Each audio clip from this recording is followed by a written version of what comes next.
There is not a single senior official of the major non-prime players that caused this crisis that has been prosecuted.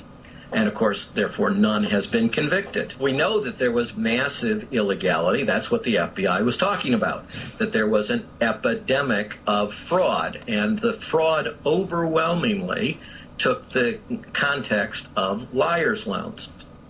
That is Professor William Black on the Daily Ticker talking about none of the leaders of the collapse being prosecuted, and many of them are still in business. Again, look, let's start with the basics here. It's easy to say eat the rich, get the rich, kill the rich, arrest the rich, hang the rich.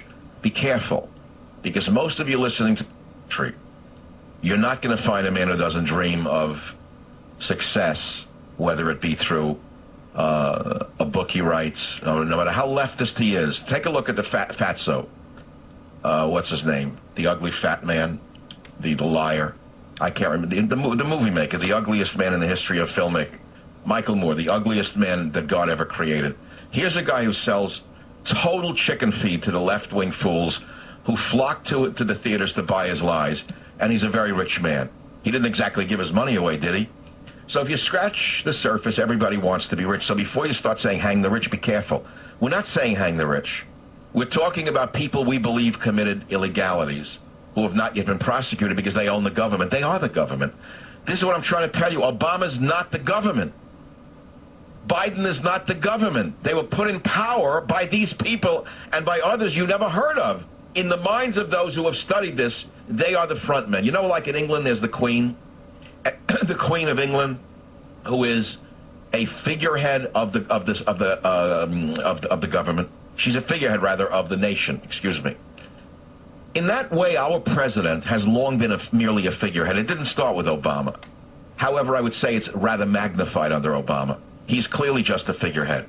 You can see this, how he's over his head in so many places, such as last week, the fool he made of himself in England while going on and on a speech while the Queen started to say play the music. So he's a figurehead. He's a puppet, in other words, of people who put him in power. Who are they? Well, you heard Soros over and over again. He isn't in this movie, by the way. How could it be that a man who ran one of the biggest hedge funds at the time, who profited delightfully from the economic collapse, is not even shown in the movie? How could it be that they find an actress to play Nancy Pelosi in a bit part, and they show Nancy Pelosi as a benign, wonderful human being who saves the world? How come they show a character playing Barney Frank, who forced the government to give loans to unqualified, mainly minorities and illegal aliens, all of whom had houses because of social justice? How come Barney Frank is not indicted for what he did? How come? Because they run the government. They are the government. It's not a government of the people, by the people, and for the people. It's a government, of the bankers, by the bankers, and for the bankers. Now, again, this feeds into a popular notion, which is that some bankers run the world. Well, guess what? The bankers run the world. In that money is the mother's milk of politics. Yes, the bankers run the world. Okay, let's start with reality. Yes, the bankers run the world. It doesn't mean, though, that all bankers are evil, corrupt, or criminals. But some are. There are criminals in all classes of the professions. There are great doctors, there are saintly doctors, and then there are shyster criminals. Sometimes the shyster criminal doctors go to jail. Most of the time they don't. But when have you last seen a banker get indicted and go to jail? Answer, never.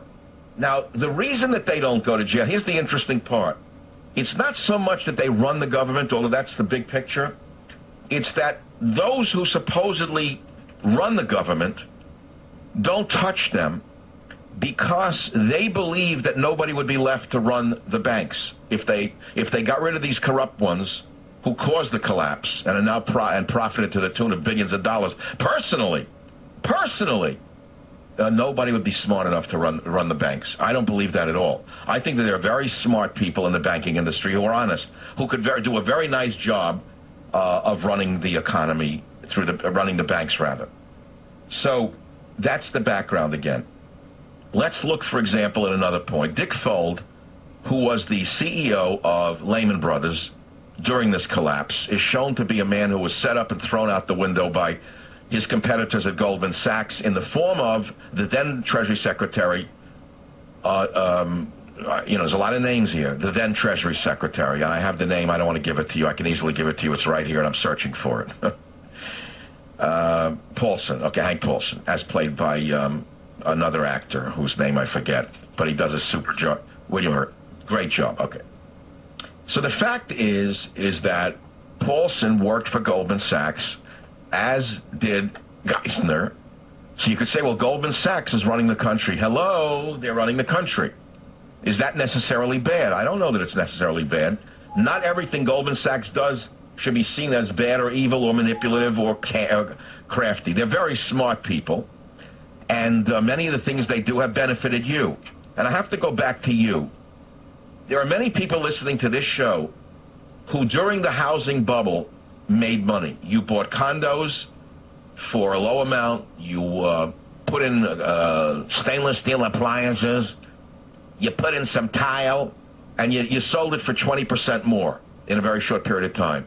So in essence, you were flipping houses. If you were flipping houses, you were benefiting from the housing bubble that was created by Goldman Sachs. So you can't now blame them as the villains. Nor can you blame them because you can't unload your final house. In other words, maybe you did 10 such flips and you finally got to the point where you owned a $3 million property and you were going to flip it for $6 million.